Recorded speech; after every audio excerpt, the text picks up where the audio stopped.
पाकिस्तान के प्रधानमंत्री शहबाज शरीफ ने सिंधु जल संधि को लेकर भारत को धमकी देते हुए कहा है कि दुश्मन को उनके देश के पानी की एक बूंद भी नहीं लेने दी जाएगी।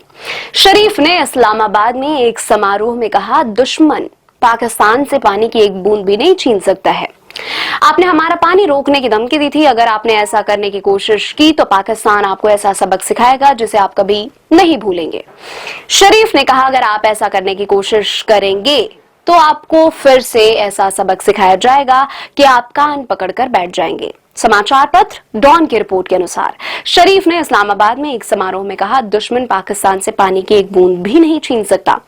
आपने हमारा पानी रोकने की धमकी दी थी। अगर आपने ऐसा करने की कोशिश की तो पाकिस्तान आपको ऐसा सबक सिखाएगा जिसे आप कभी नहीं भूलेंगे। डॉन न्यूज के अनुसार उन्होंने जोर देकर कहा कि पानी पाकिस्तान की जीवन रेखा है। उन्होंने कसम खाई है कि अंतर्राष्ट्रीय समझौतों के तहत तक देश के अधिकारों से कोई समझौता नहीं किया जाएगा। रिपोर्ट के अनुसार शरीफ ने कहा, अगर आप ऐसा करने की कोशिश करेंगे तो आपको फिर से ऐसा सबक सिखाया जाएगा कि आप कान पकड़कर बैठ जाएंगे।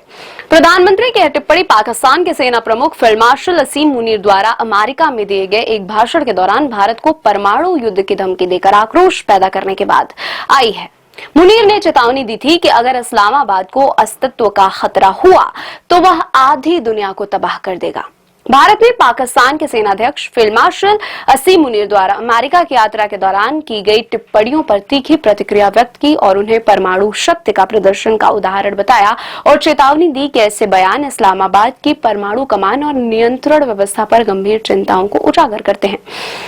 विदेश मंत्रालय ने एक बयान में कहा कि यह अफसोसजनक है कि ये टिप्पणियां एक मित्र देश की धरती से की गई और अंतर्राष्ट्रीय समुदाय से आग्रह किया गया कि वह आतंकवादी समूहों के साथ मिलीभगत वाली सेना द्वारा की गई ऐसी टिप्पणियों में निहित गैर जिम्मेदारी पर ध्यान दें।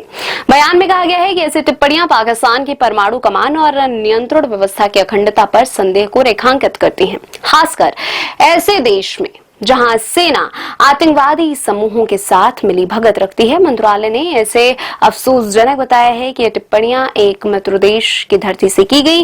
विदेश मंत्रालय ने कहा कि भारत के इस रुख को दोहराया कि वह परमाणु ब्लैकमेल के आगे नहीं झुकेगा और राष्ट्रीय सुरक्षा की रक्षा के लिए भी आवश्यक कदम उठाएगा।